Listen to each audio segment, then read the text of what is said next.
Halo teman-teman semuanya, kembali lagi di podcast Gapura, Gagas Pembangunan untuk Rakyat. Nah, ini sudah memasuki episode kedua nih di podcast ini, yang mana pada kesempatan kali ini kita akan membahas dengan tema yaitu tokoh panutan, yang mana kita akan membahas bagaimana implementasi core value ASN berakhlak pada tokoh panutan kita. Nah, kita pada kesempatan kali ini juga hadir narasumber yang sama, yaitu ada saya Sri Lufti Akbar, ada Bang Randy, ada Bang Boang, ada Kak Linda, dan juga ada Kak Nadia. Oke, langsung saja kita kepada pembahasan ya. Yang pertama, saya akan menjelaskan terlebih dahulu nih, tokoh panutan saya, yaitu adalah Muhammad Hatta. Mengapa saya mengangkat Muhammad Hatta sebagai tokoh panutan saya? Yang pertama, karena beliau merupakan orang Minang yang lahir di Bukit Tinggi, sama dengan saya sendiri orang Minang.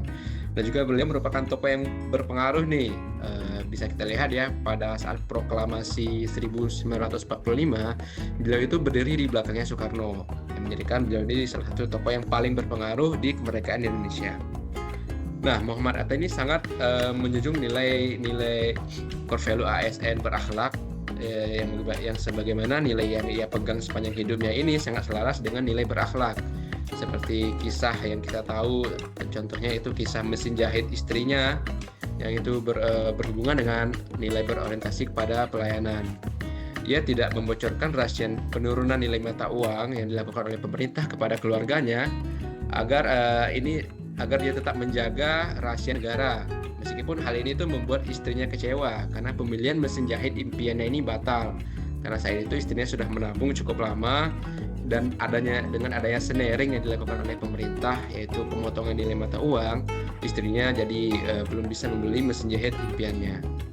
Yang kedua yaitu untuk nilai akuntabel nih, sebagai pejabat publik, Bung Hatta ini menampilkan keteladanan dan juga transparansi dalam penggunaan dananya.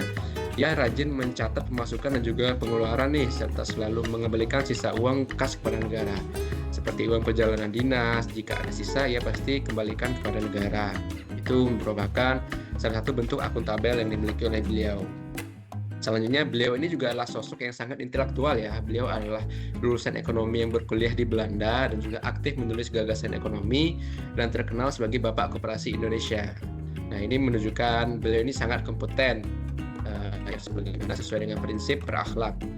Selanjutnya untuk nilai harmonis, meskipun dikenal kuat secara intelektual, Bung Hatta ini tetap memiliki sikap inklusif nih, dan juga menghargai keagamaan. Ia dilahirkan dari keluarga Minangkabau yang religius dan juga taat akan budaya lokal.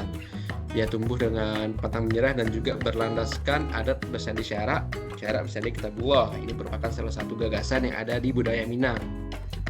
Nah, Bung Hatta ini juga menunjukkan nilai loyalitas yang tinggi. Bahkan bisa kita lihat di saat konflik yang menuntut pengorbanan pribadi, ia tetap bertahan pada komitmennya dengan prinsip negara. Hingga akhirnya ia mundur menjadi wakil presiden pada tahun 1956. Ini karena terdapatnya perbedaan ideologi yang beliau anut dan juga Soekarno. Nah, prinsip ini sebagai bentuk kejujuran intelektual dan juga keberpihakan beliau kepada kebenaran. Beliau ini meski tumbuh di masa kolonial, Bung Hatta ini mampu beradaptasi di era modern nih, baik dalam pemikiran maupun tindakannya. Ia aktif menyuarakan ekonomi kerakyatan dan juga koperasi sebagai bentuk alternatif ekonomi di Indonesia pasca kemerdekaan. Ini bisa terlihat ya nilai adaptif yang beliau anut pada kisah ini. Yang terakhir yaitu kolaboratif ya. Kita sudah tahu lah ya, Bung Hatta ini dikenal sebagai rekan kerja sejati dan juga kepemimpinannya yang sangat kolaboratif. Ya, ini berjuang bersama organisasi mahasiswa dan juga tokoh pergerakan seperti Syahrir, bekerjasama dengan organisasi seperti YLKB dan lain-lain. Nah, ini merupakan bentuk dari kolaboratif beliau nih teman-teman. Jadi dari berbagai kisah tadi bisa kita simpulkan bahwa Muhammad Hatta ini prinsip hidupnya ini selaras dengan nilai berakhlak yang dianut oleh ASN. Nah, itu untuk kisah dari saya yang pertama. Selanjutnya saya ke Bang Boang nih. Aku penasaran nih Bang Boang. Dari Bang Boang, bagaimana tokoh panutan dari Bang Boang itu sendiri dan bagaimana implementasi nilai berakhlaknya? Silahkan Bang Boang. Iya, terima kasih Mas Lutfi atas kesempatannya. Kalau dari saya sendiri ya, tokoh idola saya itu dari muda ya, SMA mungkin ya, itu tokoh Bapak B.J. Habibie. Apa ada yang pendapat ya? Kebetulan saya juga, Bang, aku juga tokoh idolanya itu B.J. Habibie, Oh, presiden ketiga itu. 3. Oh iya. Yowes, kalau sama kita jelasin bareng-bareng aja kali ya, kita bagi ya. Yaudah, tak jelasin sekitar profil dari Pak B.J. Habibie itu. Kenapa saya salut itu karena Pak B.J. Habibie ini adalah seorang pemuda yang lahir di Parepare, dimana Bapak B.J. Habibie ini bisa mematahkan stigma kalau jadi pimpinan negara atau presiden itu nggak harus dari Jawa, tapi dari seorang pemuda yang lahir dari Sulawesi sana juga bisa untuk memimpin negara ini. Salah satu yang menjadi panutan saya juga itu di mana dia mungkin sebutannya itu Bapak Teknologi ya, Bapak Teknologi, karena dari pemuda yang dari Indonesia bisa diakui di mata dunia lah, di mana di Jerman dia menemukan penemuan di bidang penerbangan ya, pesawat terbang seperti itu. Nah, jadi sebenarnya Bapak B.J. Habibie ini sangat menginspiratif ya, dari kehidupan bernegarawannya, visionernya, sampai ke percintaannya juga sangat menginspirasi ya, karena sangat menunjukkan nilai-nilai kesetiaan dan ketulusan dari Bapak B.J. Habibie. Ya, gak usah panjang lebar, saya jelasin aja lah dari nilai-nilai berakhlaknya dari Bapak B.J. Habibie. Yang pertama berorientasi pelayanan, di mana Pak Habibie mencurahkan keahliannya dalam bidang teknologi bukan hanya untuk kemajuan pribadi, tetapi untuk membangun kemandirian bangsa. Ia membangun industri dirgantara nasional demi kepentingan rakyat dengan tujuan besar, yaitu agar Indonesia tidak terus bergantung pada negara lain atau negara maju yang teknologinya lebih berkembang. Yang kedua, nilai akuntabel, di mana masa penjabatannya sebagai presiden, ia berani mengambil keputusan besar dan bertanggung jawab atas konsekuensinya, termasuk saat memutuskan untuk memberi kebebasan pers dan menyelenggarakan reformasi politik secara cepat. Nah, ini paling berkesan itu di mana zaman itu terjadi krisis moneter ya, inflasi besar-besaran. Nah, Pak Habibie itu mengeluarkan suatu kebijakan yang bisa menekan inflasi tersebut, sehingga mata uang rupiah kala itu tidak terlalu jatuh, malah mengalami peningkatan. Nah, yang ketiga itu ada di bagian kompeten. Pak Habibie itu merupakan simbol kompetensi tinggi karena ia mampu menempuh pendidikan teknik penerbangan di Jerman dengan predikat terbaik dan diakui sebagai ilmuwan kelas dunia dalam bidang aeronautika. Ia membuktikan bahwa putra Indonesia mampu bersaing secara global. Oke, mungkin 4 nilai lainnya bisa dijelasin sama Kak Putri ya. Kak Nadia Putri ya. Oke, mungkin aku bisa bantu lanjutin atau nambahin dari POV aku ya, Bang. Ya, poin keempat itu kan ada harmonis. Jadi dalam kepemimpinannya Pak Habibie ini, beliau menjaga hubungan yang harmonis sama berbagai pihak itu, baik dalam luar negeri maupun di kancah internasional. Pak Habibie juga berusaha jadi jembatan antar kepentingan pemerintah, masyarakat, komunitas global, sehingga diplomasi Indonesia tetap terjaga di tengah transisi politik pada saat itu. Terus yang kelima itu loyal. Nah, sikap loyal ini ditunjukkan dengan Pak Habibie kepada bangsa dan negara itu. Dia rela meninggalkan karir gemilangnya waktu di Jerman untuk kembali dan mengabdi ke tanah air, karena pada saat itu kita sama-sama tahu Pak Habibie itu kan diakui ya di Jerman. Dia balik ke Indonesia untuk membangun industri strategis dan mengorbankan kenyamanan pribadi demi kemajuan bangsa Indonesia. Terus yang keenam itu ada adaptif. Jadi sikap adaptif Pak Habibie ini bisa nampak jelas ketika ia menghadapi situasi krisis ekonomi dan politik pada tahun 1998 sampai 1999. Meski dia menjabat di tengah masa transisi yang penuh gejolak pada saat itu, ia cepat menyesuaikan kebijakan untuk menanggapi tuntutan reformasi, termasuk dalam memperkuat institusi demokrasi pada saat itu. Terus juga poin terakhir itu ada kolaboratif. Pak Habibie ini itu sosok yang kolaboratif, itu kita bisa lihat dari kayak yang dibilang Bang Boang tadi sebelumnya. Jadi kan pada saat itu tuh ada inflasi ya, penurunan mata uang gitu. Pada saat itu tuh langkah yang diambil oleh Pak Habibie itu salah satunya itu restrukturisasi perbankan. Jadi pada saat itu dia mengambil kebijakan untuk menutup 38 bank yang bermasalah, mengambil alih 7 bank, dan merekapitalisasi 9 bank lainnya. Yang ini menunjukkan kalau sikap kolaboratif, karena pada saat mengambil kebijakan itu beliau pasti harus berkolaborasi dengan para menteri dan juga dari pihak-pihak bank yang terkait. Dan langkah itu berhasil karena itu tujuannya untuk mengembalikan kepercayaan masyarakat terhadap sistem perbankan nasional dan menarik kembali para investor. Mungkin itu aja sih dari aku. Makasih. Oke, ini berarti dari Bang Boang dan juga Kak Nadia ini tokohnya kebetulan sama nih, Pak B.J. Habibie. Nah, kita nggak bisa meragukan lagi ya bahwa Pak Habibie ini emang sangat menginspirasi dan juga nilai-nilai berakhlaknya ini pasti sudah sangat tertanam pada Pak B.J. Habibie ini. Oke, ini cukup menarik ya. Selanjutnya aku mau ke Bang Randy nih. Nah, Bang Randy, kami penasaran nih, apa tokoh yang Abang angkat dan bagaimana implementasi nilai berakhlak di tokoh tersebut. Silahkan Bang Randy. Oke, terima kasih Mas Lutfi. Kalau dari saya pribadi, tokoh panutan saya itu mungkin kita sebagai ASN PU sangat kenal sekali gitu, yaitu Pak Basuki Hadi Mulyono atau Pak Bas, mantan Menteri Pekerjaan Umum ya. Kenapa saya pilih Pak Basuki sebagai panutan saya? Karena selain beliau nggak kalah keren juga, dia pastinya telah melakukan penerapan nilai-nilai berakhlak gitu, seperti prioritasasi pelayanan yang mana digambarkan dengan orangnya sering banget kan kita lihat turun langsung ke lapangan dan lokasi proyek gitu tanpa ragu, masuk ke lumpur segala macam. Terus juga dalam kepemimpinannya semasa menjabat menjadi Menteri Pekerjaan Umum waktu itu namanya masih PUPR ya, Pak Bas selalu berusaha memastikan setiap proyek itu yang dikerjakan itu bisa dipertanggungjawabkan lah, baik secara kualitas maupun dari pengalokasian dana. Selain itu beliau ini juga pastinya kompeten, tercermin dari jabatan yang beliau jabat waktu menjadi ASN. Selain itu juga pastinya beliau terus belajar dan tidak hanya mengandalkan staf-stafnya, tetapi juga memiliki pemahaman teknis yang mendalam. Dalam segi harmonis beliau ini sangat sederhana, tetapi juga humanis, sangat terkenal humoris juga dan tidak berjarak dengan stafnya atau bahkan masyarakat. Hal ini menjadi wujud dari bentuk harmonis lantaran beliau ini menciptakan suasana kerja yang lebih santai dan bersifat kekeluargaan. Itu bentuk nilai loyal juga ditunjukkan oleh beliau ini melalui dedikasi yang tinggi pada negara. Seperti yang kita tahu lah, beliau sudah menjabat sebagai menteri, dan waktu beliau menjabat sebagai menteri di Kementerian PUPR, nama PUPR ini nggak jelek sama sekali, bahkan semakin terdengar di kalangan masyarakat ya menurut saya.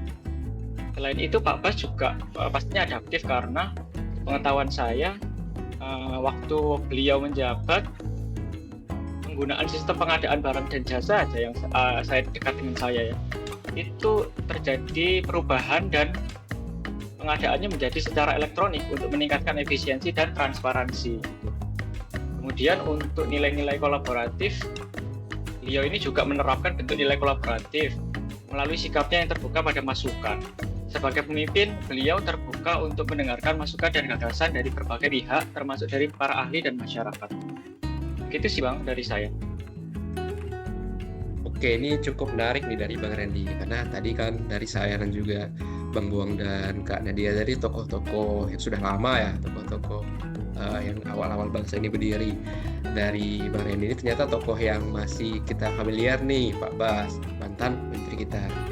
Oke, cukup menarik nih dari Bang Randy. Selanjutnya aku mau ke Kak Linda nih. Nah, dari Kak Linda sendiri, bagaimana tokoh panutan Kak Linda itu menerapkan prinsip berakhlak nih? Silahkan Kak Linda. Baik, terima kasih Bang Lutfi. Jadi tokoh panutan saya yang akan saya bahas pada hari ini itu yaitu R.A. Kartini, Raden Ajeng Kartini, yang dimana di sini ya Kartini itu terkenal dengan tulisannya ya, yaitu habis gelap terbitlah terang. Dimana Kartini adalah pelopor perjuangan bangsa Indonesia, khususnya kaum wanita untuk bisa mengenyam pendidikan yang sama juga yang dikenyam oleh laki-laki. RA Kartini ini juga menerapkan prinsip berakhlak dalam perjuangannya. Yang bisa saya jabarkan tiap poinnya, yaitu yang pertama, berorientasi pelayanan. RA Kartini ini dikenal sebagai pelopor emansipasi wanita di Indonesia, yang mana beliau berjuang untuk meningkatkan pendidikan dan juga memperjuangkan hak-hak perempuan untuk bisa mengenyam pendidikan. Kartini juga berusaha agar perempuan dapat mendapatkan akses pendidikan yang setara dengan laki-laki, sehingga perempuan juga bisa berkontribusi kepada masyarakat. Yang kedua yaitu akuntabel.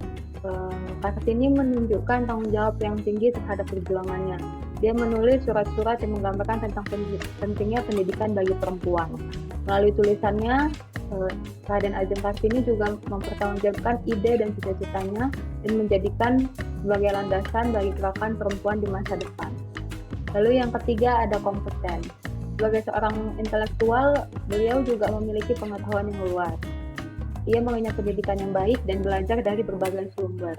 Keterampilannya dalam menulis dan berpikir kritis juga menjadikannya sebagai sosok yang kompeten dalam memperjuangkan hak-hak perempuan dan menyebarkan pemikirannya kepada masyarakat luas.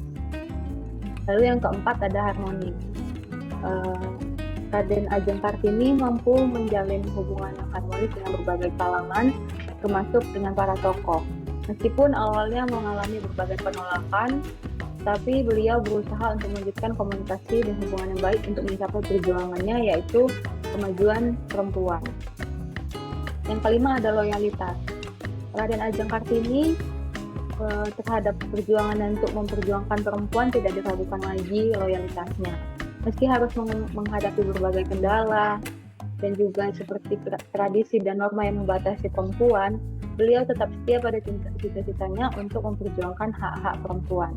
Keberaniannya juga untuk mendongkrak batasan-batasan, membuktikan kesetiaannya kepada nilai-nilai keadilan dan juga kesetaraan. Lalu yang keenam ada adaptif. Raden Ajeng Kartini menunjukkan kemampuan untuk beradaptasi dengan situasi yang dihadapi beliau. Ia belajar berbagai budaya dan tradisi baik dari lingkungannya maupun pengaruh luar. Pemikirannya juga adaptif dan terbuka kepada hal-hal yang baru dan membuatnya mampu untuk menyusun strategi perjuangan yang relevan dan sesuai konteks kepada masyarakat pada saat itu. Lalu yang ketujuh ada kolaboratif. Raden Ajeng Kartini percaya kepada kolaborasi. Beliau menjalin hubungan yang baik dengan berbagai tokoh dan juga aktivis perempuan, baik di dalam maupun di luar negeri. Melalui jaringan yang dibangun beliau, Kartini berhasil menggalang dukungan untuk gerakan emansipasi perempuan dan menciptakan kesadaran pentingnya pendidikan bagi perempuan. Sehingga karena beliaulah perempuan pada saat ini bisa berkarya dan mendapatkan pendidikan yang setara dengan laki-laki. Gitu Bang Lutfi. Oke, terima kasih Kak Linda. Berarti mungkin dari teman-teman tadi semua menyebutkan tokoh laki-laki ya. Dan Kak Linda ini, dari Kak Linda ada tokoh perempuan nih, yaitu Ibu RA Kartini. Yang mana slogannya pasti kita udah sering dengar ya kan, habis gelap terbitlah terang. Oke nih dari teman-teman semuanya, mungkin dari keempat tokoh yang kita bahas hari ini, ada Bung Hatta, B.J. Habibie, Pak Basuki dan juga RA Kartini ini mungkin datang dari zaman, bidang ataupun latar belakang yang berbeda ya. Tapi ada satu benang merah nih yang bisa kita tarik, yaitu benang merah yang bisa menyatukan kita semua, dan mereka itu adalah keteladanan dan juga pengimplementasian nilai-nilai berakhlak gitu. Oke, ini dari empat tokoh ini cukup menarik nih. Menurut teman-teman semua, dari keempat tokoh ini yang paling menginspirasi dan nilai-nilai berakhlak ada pada mereka itu siapa nih teman-teman? Kalau dari saya sih bukan masih mendiskreditkan atau apa ya, cuman saya rasa Pak B.J. Habibie mungkin bisa ya jadi jadi tokoh yang mewakili kelompok kita, karena alasannya menurut saya karena Pak B.J. Habibie kan orang yang tergolong orang tua ya, tahun 90 ya, tokoh yang udah lama tapi masih relevan dengan keadaan sekarang di mana zaman digitalisasi atau perlunya manufaktur atau fabrikasi gitu, masih sangat relevan dengan Pak B.J. Habibie. Atau ada saran masukan? Oke, kalau aku setuju sih Bang sama Bang Buang. sebenarnya semua tokoh panutan kita itu mempunyai nilai integritas dan nilai akhlak yang sangat tinggi. Nah, bukan berarti ada salah satu yang terbaik dan yang lain tidak baik, tapi menurut kita Pak B.J. Habibie ini sangat inspiratif gitu kan. Mungkin dari kisahnya yang dia bukan orang Jawa, dia berasal dari Sulawesi, dari masa kecilnya, dan dia itu sudah mendunia gitu, bukan cuma terkenal di Indonesia, bahkan penemuannya pun sudah diakui dunia, dan juga sampai sekarang kisahnya masih banyak orang yang tahu. Dan cuman bukan soal politik dan pengetahuan di bidang percintaan, dia juga masih banyak yang tahu nih, anak muda masa kini. Sangat menarik dan inspiratif sih menurut saya. Buat yang Habibie lain Ainun ya? ada ini Habibie Ainun setuju. ya Mas. Bagaimana Mas? Habibie dan Ainun ya, udah nonton Nah, betul filmnya? tuh. Itu sudah 3 filmnya tuh Mas, sudah nonton semua saya kebetulan. Yang lain setuju nggak nih menurut teman-teman semuanya? Setuju. Ya, kalau saya juga setuju sih Bang. Yang apa yang udah disampaikan sama Bang Boang sama Bang Lufti juga ya menggambarkan bahwa sosok B.J. Habibie ini tokoh yang istimewa lah. Kalau dibandingin sama yang lain-lain tadi memang semuanya memiliki integritas dan pengimplementasian yang sama baiknya gitu. Tapi B.J. Habibie ini spesial lah menurut saya. Oke, terima kasih Bang Randy. Jadi bisa kita simpulkan ya dari kelompok kita bahwa tokoh panutan yang paling menginspirasi menurut kita itu adalah Pak B.J. Habibie. Setelah apa yang kita jelaskan semuanya, beliau ini bisa dikatakan istimewa, bukan cuma dari nasional tapi juga internasional, dan berbagai kisahnya masih sangat relevan sampai dengan hari ini. Oke teman-teman, terima kasih nih pada teman-teman narasumber, para ahli kita ini sudah memberikan pengalaman dan juga insight-nya kepada kita semua. Dari keempat tokoh ini kita belajar nilai-nilai berakhlak itu dari dulu sebenarnya sudah diterapkan gitu. Bung Hatta dengan mengajarkan integritas dan hidup sederhananya, Pak B.J. Habibie memberikan inspirasi dan untuk terus belajar dan juga berkarya, Pak Basuki menunjukkan komitmen untuk melayani masyarakat dengan hasil kerja yang nyata, dan juga Ibu R.A. Kartini meneguhkan keberanian kita untuk membuka jalan bagi perubahan.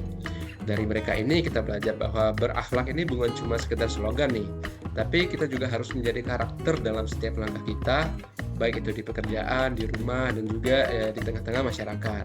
Karena pada akhirnya bangsa ini akan menjadi lebih baik jika setiap kita mau menjadi tokoh panutan dalam lingkungan hidup kita masing-masing. Oke, mungkin sekian dari saya ya sebagai host dan juga teman-teman. Saya mewakili teman-teman pamit. Mari kita tutup dengan semangat untuk tidak hanya mengenang tapi juga meneladani.